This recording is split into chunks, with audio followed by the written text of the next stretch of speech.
Okay, YouTube, working on the mini excavator sickle bar mower, and this Chinese sickle bar mower, it needs some engineering redesign. I don't know what they were thinking in China when they did this, but this makes no sense.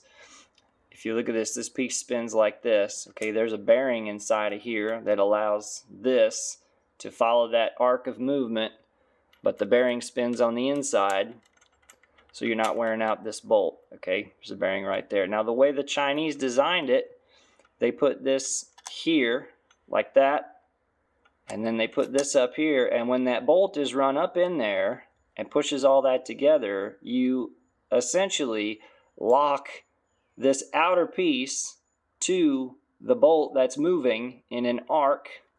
And the only way that that thing would work is if this spins right here to allow that movement. And all that's going to do is that is going to wear out the outer side of this land right here. It essentially takes this bearing away the way they designed it. I hope that makes sense in the video. It's supposed to spin on that inner piece right there, but instead when you put all this in there and lock it down the way they designed it, you lock this piece here to the bolt. And then this ends up spinning inside the bore and just puts a bunch of metal shavings in here because you're not spinning on your bearing anymore. That makes no sense. So here's what we're going to do. I'm going to take all that trash out.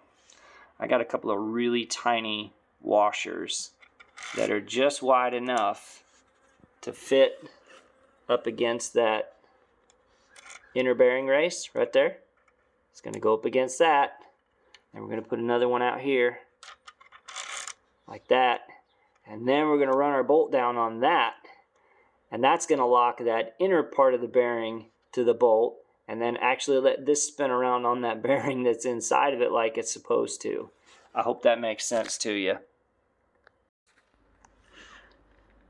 Alright, so here it is all tightened up. Okay, so you got this outer piece is free to move on the bearing, and we've got those inner spacers there, washers, that are just pressing up against the inside of the bearing race, not touching anything in this outside. And then I've got another washer here, just in case this thing tried to rock anywhere. It shouldn't go anywhere. But this will also help keep a lot of stuff from coming up in here and poking at this, kind of like a little safety shield. Then we got our lock washer, and then we got our nylon nut. So that shouldn't come off now, but that should work way better.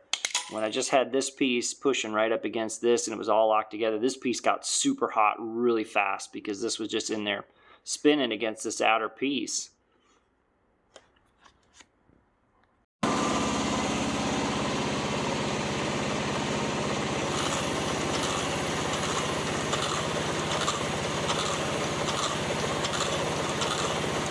that's what we're supposed to be doing. See that bolt spinning.